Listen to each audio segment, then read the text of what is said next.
Good morning, Next Gen, and those of you who attended the show. I do this post-event video, one, to thank you for entrusting your kids to us this past weekend, kind of give an overview of what's going to happen next, and hopefully you've made it home safely, and you and your family had a great experience. I think it was a tremendously successful event, although it wasn't perfect.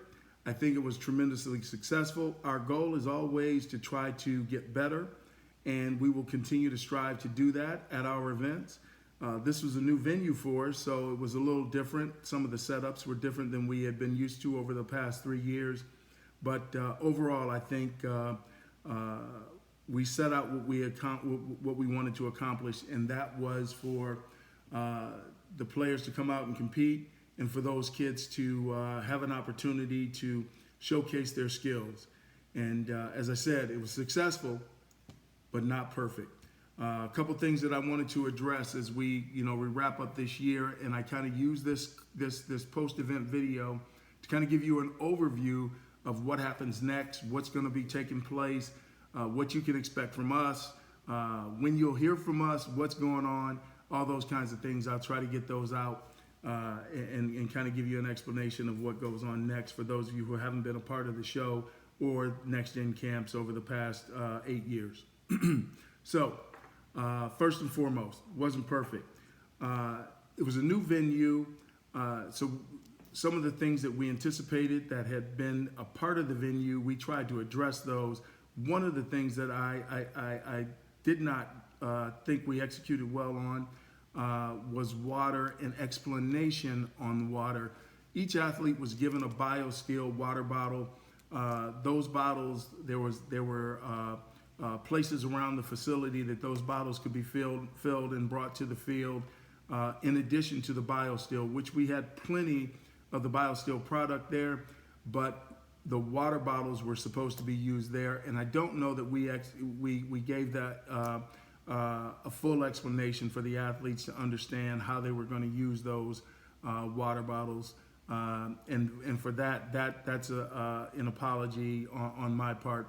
That is deserved for those who didn't get the full instructions. I know some athletes did, but not all. So we should have been clearer on that, and we shouldn't have just relied on the BioSteel product, which was great. Everyone loved it, but at the end of the day, we wanted to make sure that the athletes had both water in their hands and the option of drinking BioSteel before, during, and after games. So that's something that we'll get fixed and get addressed as we move forward. 2 teams in the younger division, both Team Flash and Team Zoom, their uniforms never showed up. UPS has sent us a claims case. We are addressing that claim now. What they're going to do is they're going to ship every one of those athletes uniforms with their bags, with their name tags. The challenge with that is those uniforms are lost. So we are now reordering from our supplier, Game Breaker. They're going to make uniforms for those 2 teams. We're going to get a note out to those athletes.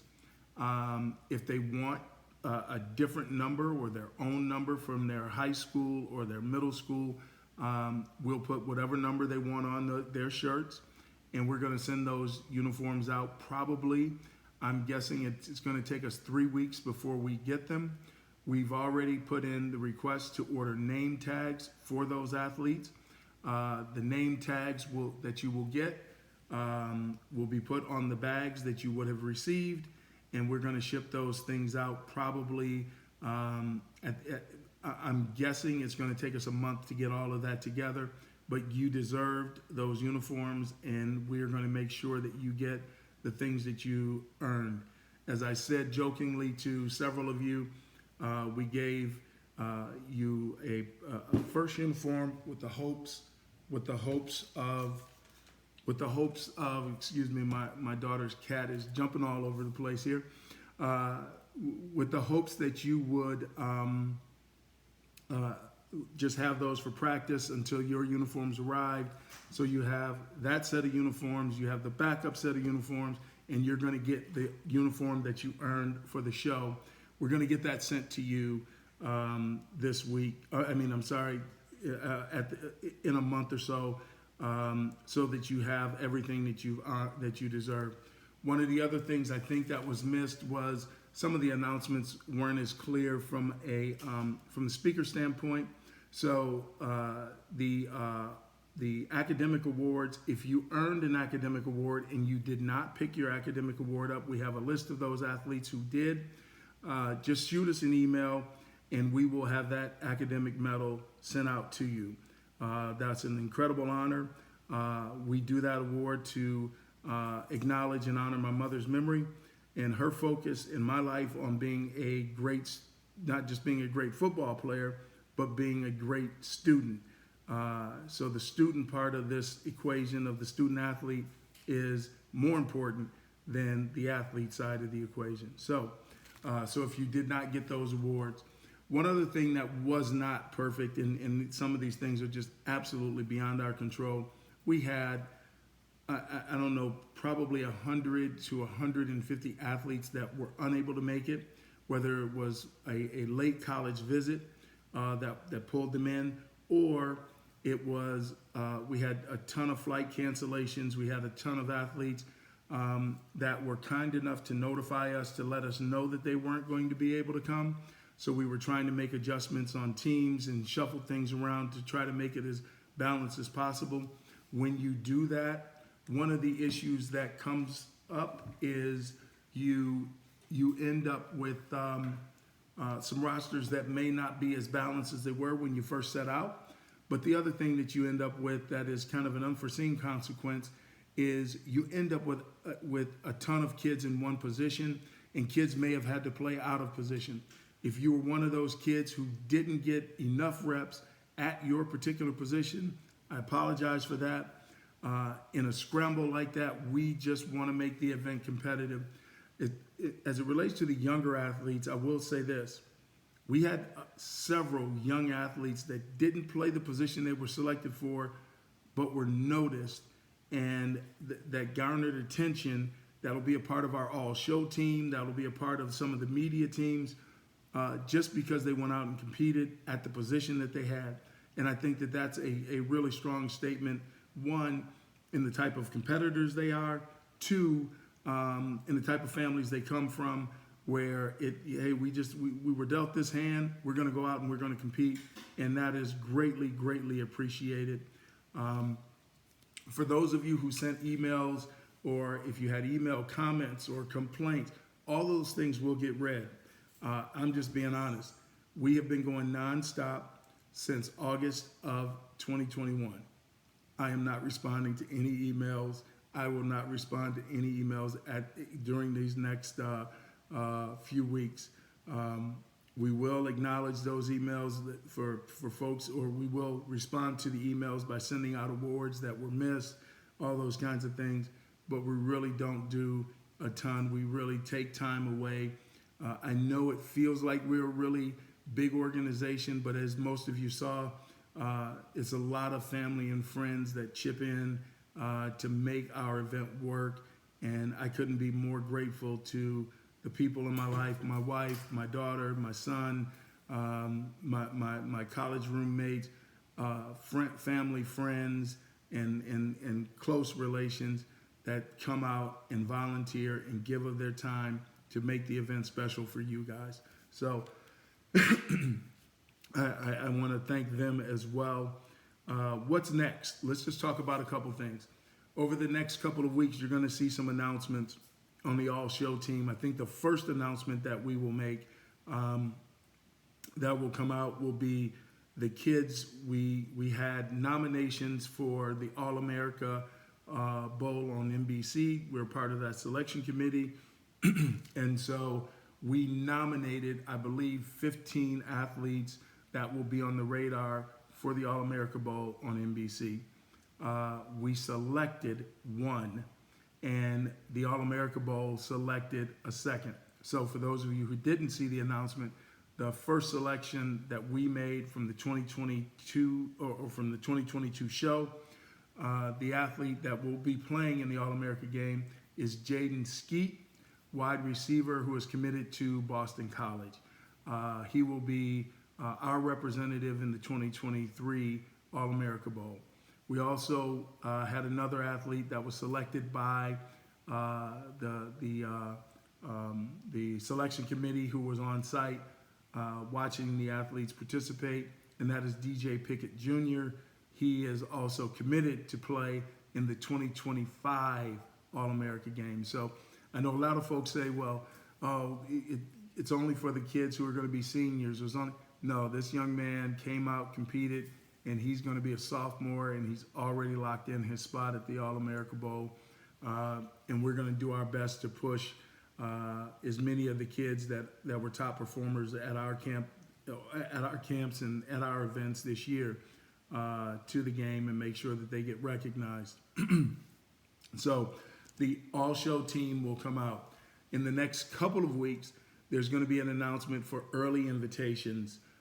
Those athletes that received an early invitation to the 2023 show, those were top performers on teams that are eligible to come back.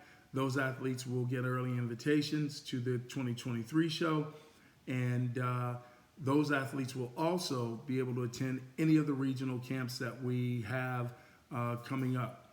While I'm speaking about regionals, we will open regional registration for the 2023 camp season just for the show athletes. Probably it will open on Wednesday, which is tomorrow. It will open Wednesday, and it is just for the show athletes. No other athletes can register and reserve their spots for 2023. We're doing 12 different cities. All of those cities will be listed, and we will send out an email letting you know that.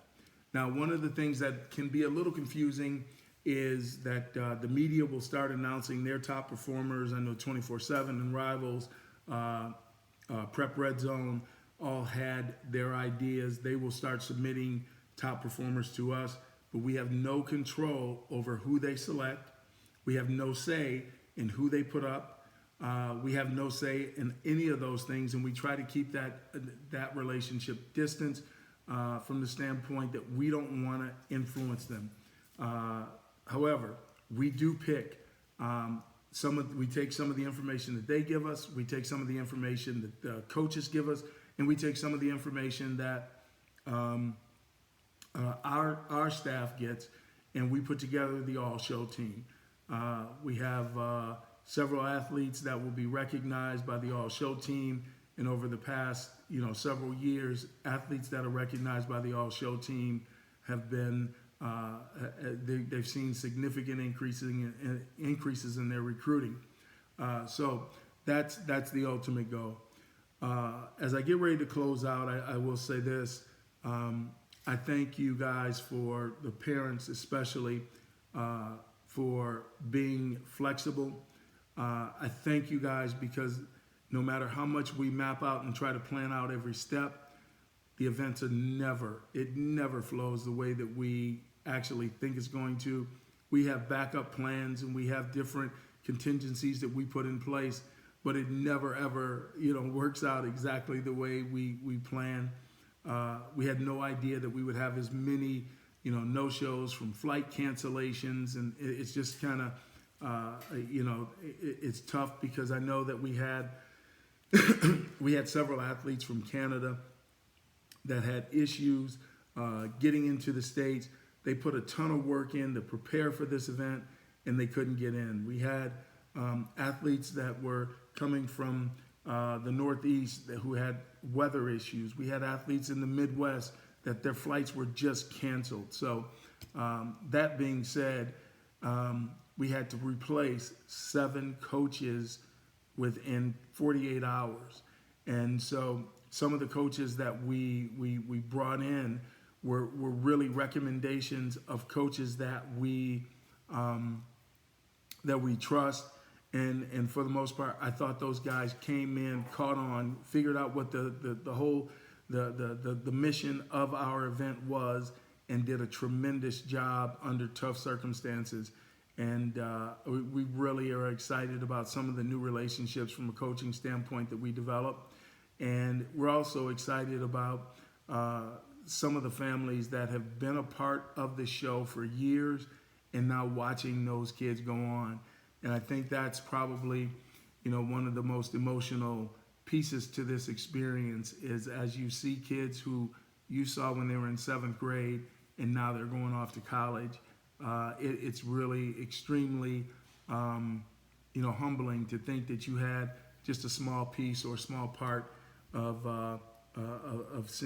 that young man's success. So with all that being said, I just want to thank each and every one of you. Thank each and every athlete that participated. Thank you even to those athletes who couldn't attend. I thank you that you notified us. That's huge because it gave us a little notice to try to make some changes or adjustments. Congratulations to my Trench King kids who were the top performers in their group and on both sides of the ball to be a part of the Trench King Challenge. Also, thank you and congratulations to Team Max in the Platinum Division and Team Mamba in the Diamond Division on winning their championships. But with all sincerity, I want to thank every one of those teams and every one of you who made adjustments. A special thanks to Team Zoom, who had to be broken up because we just didn't have enough players because of cancellations and such, and we had to move those kids around.